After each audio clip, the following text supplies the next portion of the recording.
విష్ణువు తన చిటికెన వేలును తనే కోసుకున్నాడు అన్న విషయం తెలుసా? ఒక పురాణ కథ ప్రకారం శ్రీ మహావిష్ణువు దుష్ట శక్తులను నిర్మూలించడానికి అనేక అవతారాలను స్వీకరించాడు. ఆ అవతారాల్లో రామ అవతారం కూడా ఒకటి. రాముడిగా ఉన్నప్పుడు సీతామాతను రావణుడు అపహరించిన సందర్భంలో అనేక యుద్ధాలు జరిగాయి. ఆ యుద్ధంలో భాగంగానే రాముడి సహాయకులైన వానరసేనకు దేవతలు తరచూ దివ్య శక్తులను, ఆయుధాలను కూడా ఇచ్చేవారు.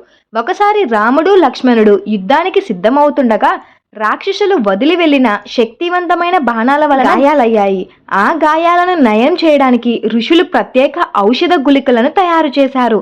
కానీ ఆ గుళికలకు క్రియాశీలం చేయడానికి శ్రీ మహావిష్ణువు యొక్క రక్తబిందం అవసరమని వారు చెప్పారు. అప్పుడు రాముడు ఎవరి సహాయం తీసుకోవాలి అని ఆలోచించాడు. ఆ క్షణంలోనే సాక్షాత్తు మహావిష్ణువు తన దివ్య రూపంలో ప్రత్యక్షమయ్యాడు.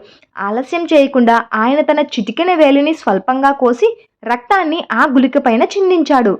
వెంటనే ఆ గుళిక ప్రాణవాయువులా మారి రామలక్ష్మణులకు శక్తిని ప్రసాదించింది. ఈ స్టోరీలో అర్థం చేసుకోవాల్సింది ఏమిటంటే, దేవతల దివ్య శక్తులు కూడా స్వర్ణమూలమైన విష్ణుతత్వానికి ఆధీనమే. విష్ణువు యొక్క ఒక చిన్న రక్తమే భక్తుల కష్టాలను నివారించగలదు.